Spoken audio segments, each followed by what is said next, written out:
தீயா வேலை செய்யணும் குமாருன்னு ஒரு படம் வந்தது. தீயா வேலை செய்யறதுன்னா அடுப்பு பத்த வைக்கிறதோ விளக்கு பொருத்துறதோ இல்ல, சுறுசுறுப்பா வேலை செய்யறது. அவ கண்ணை பார்த்தேன், அதுல அப்படி ஒரு தீ அப்படின்னு ஒரு காதலன் காதலியை பத்தி சொன்னா அந்த இடத்துல தீங்கிறது காதலை குறிக்கும். அந்த திருட்டு பத்தின செய்தி தீ மாதிரி வேகமா பரவிருச்சு அப்படின்னு சொல்றோம். இப்படி தீ அப்படிங்கிற ஒரு சொல்லுக்கு பலவிதமான பொருள்கள்ல பயன்படுத்திட்டு இருக்கோம். தீ அப்படின்னா நெருப்புன்னு தெரியும், அது போக இத்தனை விதமா நம்ம பயன்படுத்திட்டு இருக்கோம். கண்களால் கைது செய் அப்படிங்கிற படத்துல கவிஞர் தேன்மொழி ஒரு பாடல் எழுதியிருக்காங்க. தீக்குருவியாய் தீக்கணியினை தீக்கைகளில் தீஞ்சுவையென தீப்பொழுதினில் தீண்டுகிறாய். எத்தனை தீ வருது பாருங்க, ஒவ்வொரு வரியிலையும் ஒவ்வொரு தீ. தீக்குருவி, தீக்கணி, தீக்கை, தீஞ்சுவை, தீப்பொழுது, ஒவ்வொன்றுக்கும் ஒவ்வொரு பொருள்.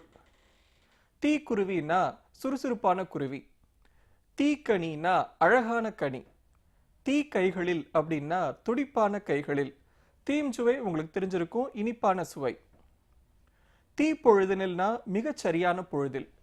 இப்படி ஒவ்வொரு வாட்டியும் ஒவ்வொரு பொருளில் பயன்படுத்தி இருக்காங்க. இப்படி ஒரு சொல்ல பல பொருள்களில் பயன்படுத்துறதுக்கு தமிழ் இலக்கியத்துல பல பொருள் ஒரு மொழின்னு பேரு. இதனுடைய அடுத்த கட்டம் எப்படி இருக்கும்? தீன்னு சொல்லாமலே அதனுடைய பொருளை நம்ம புரிய வைக்க முயற்சி பண்ணுவோம். அவனை பார்த்தாலே பத்திக்கிட்டு வருது அப்படின்னு சொல்றோம்.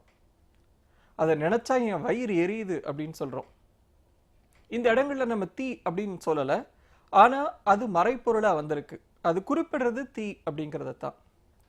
ஏன் அப்படின்னா மொழியோட வளர்ச்சியில சுருக்கமா சொல்றதும் ஒரு பகுதி தான். தீ அப்படிங்கிற சொல்ல வச்சு பல பொருள் ஒரு மொழினா என்னன்னு நம்ம இன்னைக்கு பார்த்தோம். நான் சொன்னதை நீங்க தீயா புரிஞ்சிட்டு இருப்பீங்கன்னு நினைக்கிறேன்.